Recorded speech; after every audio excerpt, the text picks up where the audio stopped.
পঞ্চায়েত নিৰ্বাচন অনুষ্ঠিত হওয়াক লৈ গুৰুত্বপূৰ্ণ মন্তব্য কৰিলে পঞ্চায়েত আৰু গ্ৰামোন্নয়ন মন্ত্ৰী ৰঞ্জিত কুমাৰ দাসে 2024 ডিসেম্বৰ মাহত ৰাজ্যত অনুষ্ঠিত হ'ব পঞ্চায়েত নিৰ্বাচন।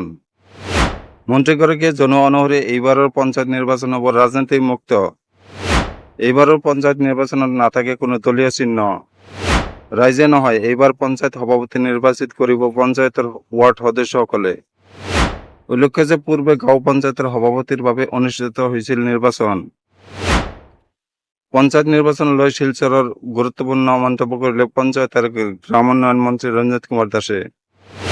শিলচৰ জিলা বিজেপি কাৰ্যালয়ত সংবাদ মেলত মন্ত্ৰীগৰাকীয়ে আন এক গুৰুত্বপূৰ্ণ মন্তব্য কৰে। 31 আগষ্টৰ ভিতৰত পঞ্চায়ত আৰু 7 ছেপ্টেম্বৰৰ ভিতৰত ব্লক পুনৰ গঠন কৰা হ'ব। 2001 চনৰ লোকপিয়ল অনুযায়ী ব্লক আৰু পঞ্চায়তসমূহ পুনৰ গঠন কৰা হ'ব।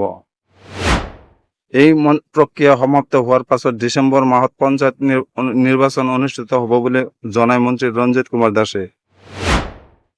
উল্লেখ্য যে 8 জুলাইত পঞ্চায়ত পৰিচালনাৰ বাবে বিশেষ কমিটি গঠনৰ বাবে নিৰ্দেশ প্ৰদান কৰিছিল অসম চৰকাৰে।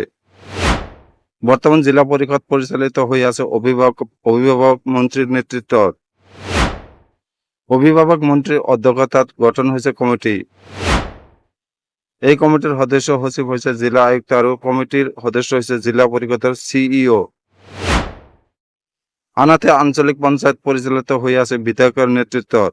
স্থানীয় বিধায়কৰ অধ্যক্ষতাত গঠন হৈছে বিশেষ কমিটি। কমিটিৰ সদস্য সচিব হৈছে ADC বা CEO।